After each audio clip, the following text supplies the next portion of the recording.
Bienvenidos, soy Moisés Naim desde Washington. Encantado de estar de nuevo con ustedes, como siempre.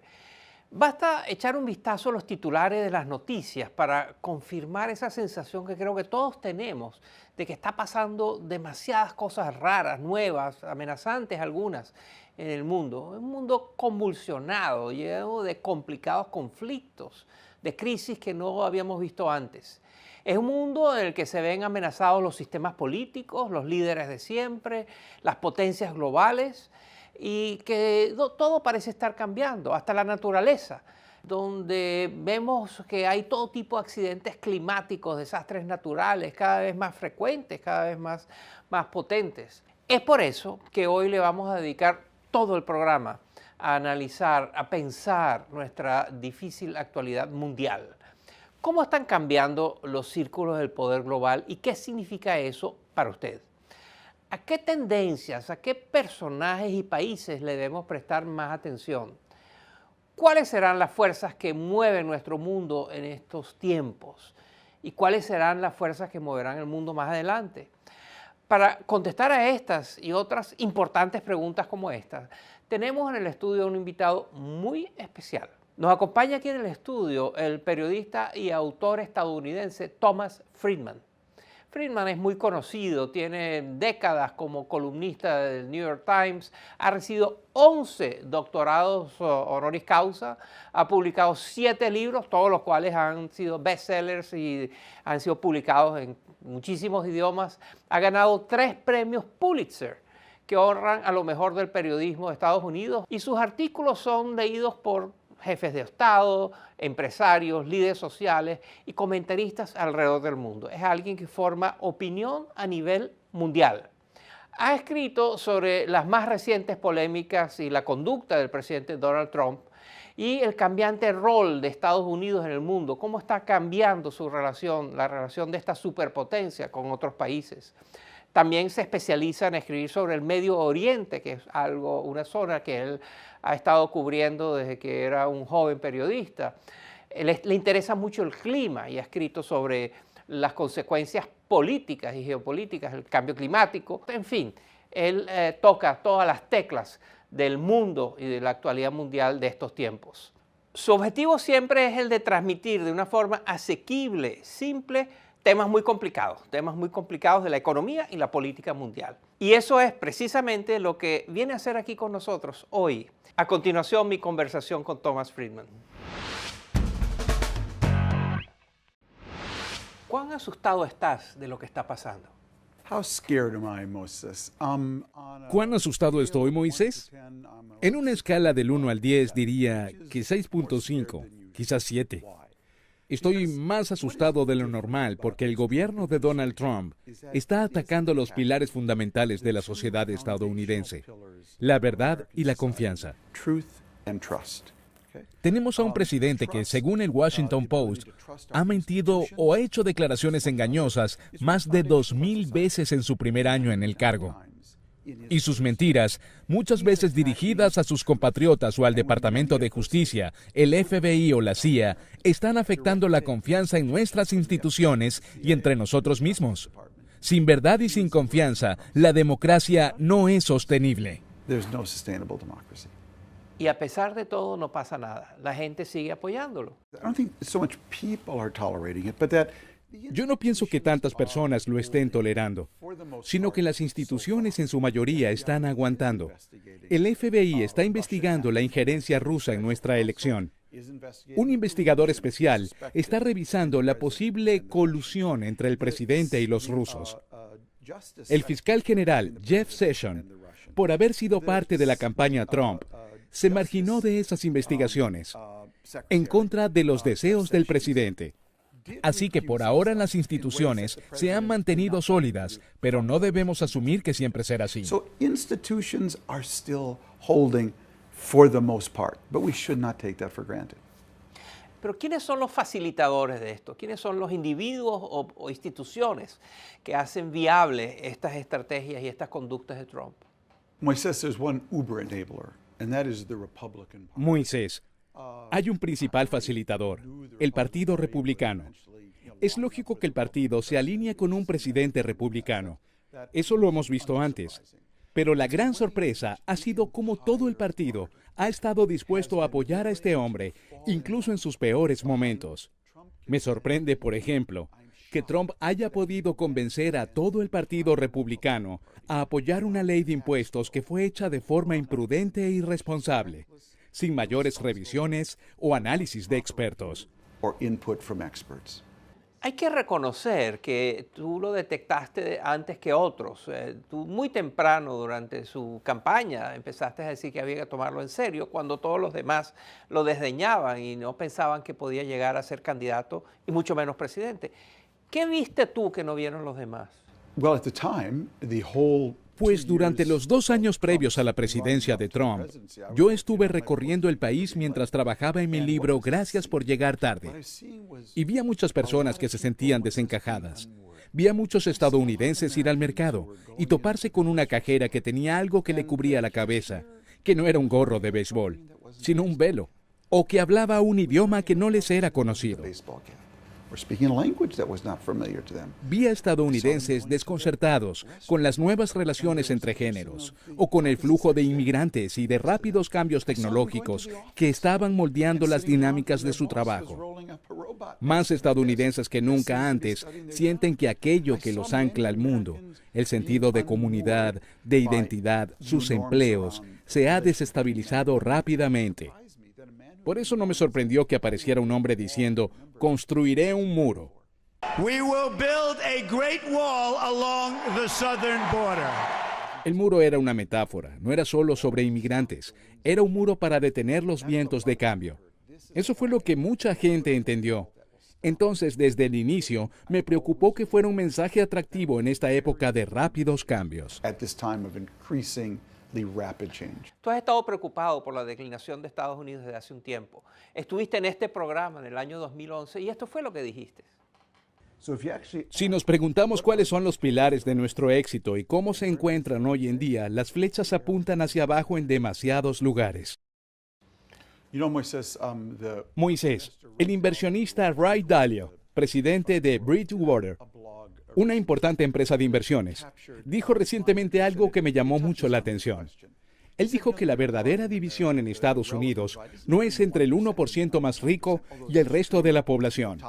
La división es entre el 40% del país que recibe educación de calidad, que tiene familias estables, que tiene ahorros y que va encaminado hacia un retiro decente, y el otro 60% que no tiene ni $400 ahorrados en caso de una emergencia, que no se está educando y que no está construyendo familias estables. Esa es la verdadera división del país, y ese 60% marginado ha venido creciendo poco a poco.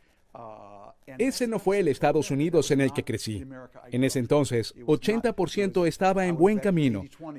La reducción de la clase media y que haya tantas personas al borde de la pobreza realmente me preocupa. Tú has hablado que hay 3 tipos de climas que están cambiando. ¿Cuáles son esos 3 climas? So we're in a change of the climate, first of all. El primer cambio de clima es el cambio climático. Ya no hay más tiempo. Debemos preservar especies y cuidar del ambiente hoy, porque muy pronto será demasiado tarde. El segundo cambio de clima tiene que ver con la globalización. Estamos pasando de un mundo que estaba hiperconectado a un mundo que es interdependiente. Y cuando el mundo se hace interdependiente, se da una inversión en geopolítica. Por un lado, tus amigos te matan más rápido que tus enemigos. Si los bancos italianos o griegos quiebran mañana, por ejemplo, empresas en Estados Unidos y América Latina podrían verse muy afectadas. Por otra parte, tus enemigos se hacen más peligrosos cuando fracasan que cuando tienen éxito. Es decir, si China pierde 6% de su crecimiento económico, empresas en todo el mundo podrían sentir el impacto e incluso quebrar. Y finalmente, estamos en un cambio de clima de los negocios. Toda compañía puede analizar datos masivos que les permiten optimizar, pronosticar y hasta encontrar una aguja en un pajar. Estos son los 3 cambios de climas y están ocurriendo todos a la vez. That is a climate change. We're going through 3 climate changes at once. Y en medio de esta turbulencia que tú describes tan elocuentemente, está el presidente Trump, que además ha acuñado la frase de noticias falsas, fake news, que es un ataque directo contra nosotros los periodistas. ¿Qué piensas tú de todo esto? I don't even know what this is. Yo ni This is siquiera sé something qué es Donald esto. Trump invented. Es algo que Trump inventó. Cuando tienes un presidente que cataloga de noticia falsa a cualquier cosa con la que él no está de acuerdo, el término pierde valor. I'm not going to give you a question. You are fake news. Y eso permite que cualquier persona llame fake news a todo lo que no le gusta. Esto es muy peligroso porque penetra en nuestra cultura. Y nuevamente tiene que ver con atacar la verdad y la confianza. It's about attacking truth and trust again. Tú has argumentado que los medios de comunicación le están prestando demasiada atención a Trump. ¿Por qué? Moisés, Donald Trump is a brain-eating disease, okay? Moisés, Donald Trump es una enfermedad que carcome el cerebro. Trump dice muchísimas locuras, casi a diario, y eso es un gran problema para los columnistas. Si no escribo sobre las locuras de Trump, la gente pensará que no me importa, que lo estoy normalizando. Pero en cambio, si sí lo hago, no aprendo sobre lo que pasa en Medio Oriente o en Europa o en Latinoamérica. Y entonces un día mis lectores se sorprenderán cuando les diga, por ejemplo, que hay un país llamado Venezuela que está colapsando, que podría generar una crisis de refugiados y desestabilizar al continente. El otro problema es que los periodistas sabemos que Trump genera atención y genera clics. Es muy probable que si escribo sobre Trump, mi artículo sea el más leído, pero si escribo sobre Venezuela, no estaré ni entre los más populares. Pero un día Venezuela, o el país que sea, nos puede sorprender. Por eso creo que Trump es un gran reto para el periodismo. ¿Hay algo que Trump haya hecho bien, en tu opinión? ¿Algo que tú aplaudes, que reconoces, que crees que es digno de encomio? Some things are true even if Donald Trump believes them, okay? Pues hay cosas que son verdad, incluso si Donald Trump las dice, y sus opositores tienen que aceptarlo. Es cierto, por ejemplo, que tenemos un déficit en nuestra relación comercial con China. También vivimos en un mundo en el que simplemente no podemos aceptar a todos los inmigrantes. Y yo soy radicalmente pro-inmigración, pero tenemos que encontrar una manera de normalizar este proceso para que los estadounidenses acepten lo que yo creo que es el motor de este país, la inmigración constante.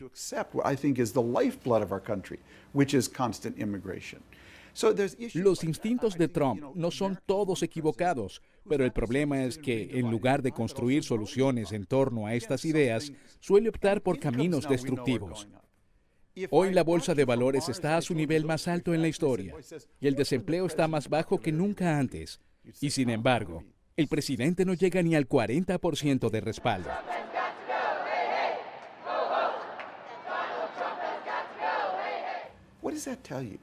¿Qué nos dice eso? Que los estadounidenses valoran algo más que el dinero.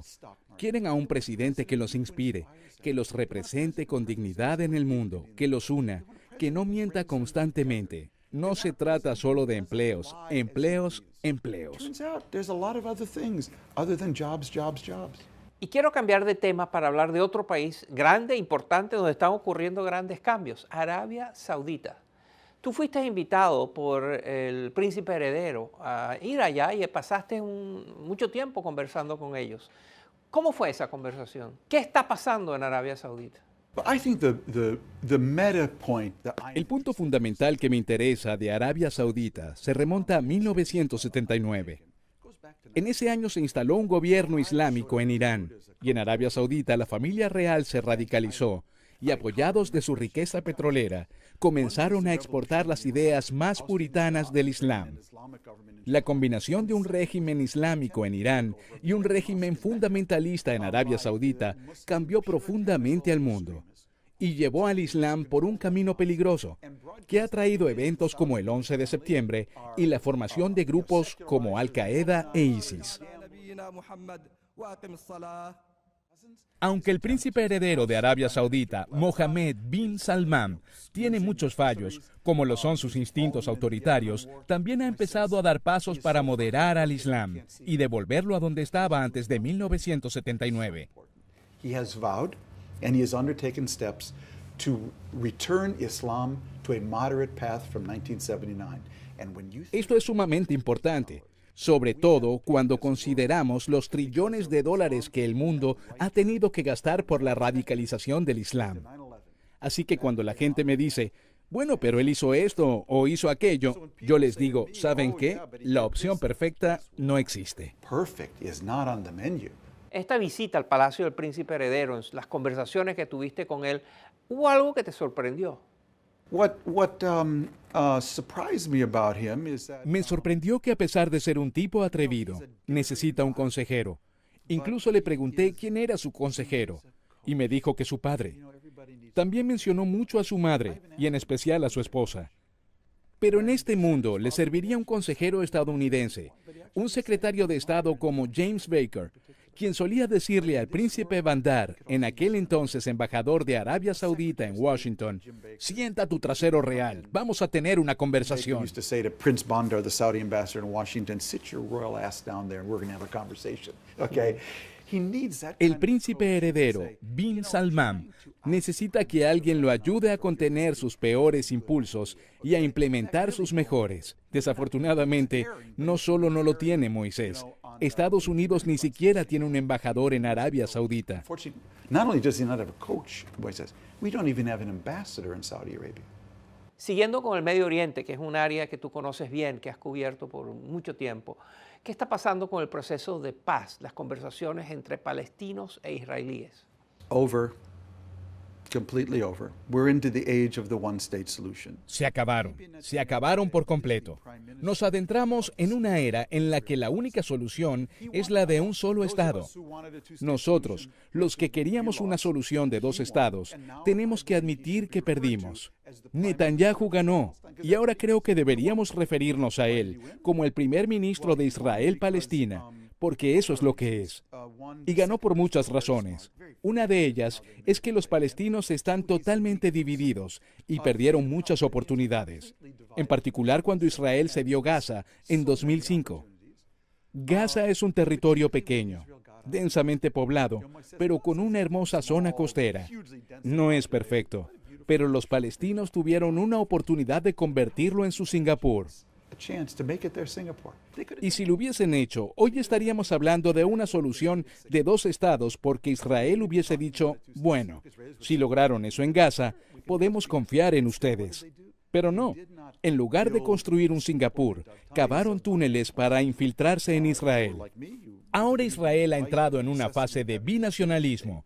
Y la idea de un Estado judío va a ser cada vez más retada, sobre todo cuando la población sea 55% judía y 45% palestina, pero unos tengan más derechos que los otros. do not have equal rights. Eso lo que quiere decir es que va a ser una situación inestable por mucho tiempo. Constant grinding, but so far they've been Sí, able to manage. constantemente. Por ahora los israelíes han podido controlar la situación. En parte porque los palestinos ven las crisis a su alrededor y no quieren parecerse a Irak o a Siria. Y muchos consideran que vivir bajo la autoridad israelí no es lo peor del mundo. Nunca lo admitirán públicamente, pero se han dado cuenta que las cosas podrían ir mucho peor. Not the worst thing, maybe. Y vuelvo a cambiar de tema para hablar de democracia. Hay una desilusión con la democracia en todas partes. ¿Tú temes que podamos estar viendo un movimiento hacia las dictaduras, donde cada vez más países, regímenes dictatoriales reemplacen a regímenes democráticos? I'm actually not. I may be the last believer in faith. Realmente no. Puede que sea el último creyente de la teoría de Frank Fukuyama de que la democracia y el libre mercado son los sistemas ideales. Luego del Brexit, o tras la popularidad de Marine Le Pen en Francia, mucha gente me dijo que mis ideas sobre el mundo eran equivocadas. Pero ahora la economía de Europa crece más rápido que la de Estados Unidos y la Unión Europea tiene más respaldo que lo que ha tenido en una década. Eso nos quiere decir que la gente sí quiere vivir libre, quiere que su voz cuente en su futuro, quiere alcanzar su potencial, y eso solo puede pasar en un contexto democrático y de libre mercado. A pesar de los recientes auges del populismo y el nacionalismo, sigo pensando que líderes como Erdogan en Turquía o Putin en Rusia serán los grandes perdedores. I think in the end, they're going to be losers. Tom Friedman es uno de los columnistas más influyentes del mundo. Sus libros y sus columnas son traducidas y leídas alrededor del mundo y habla con mucha frecuencia con los líderes, tratando de entender dónde estamos y dónde vamos. Ha sido un placer tenerlo con nosotros. Thanks, Moisés. Gracias. Muchos gracias.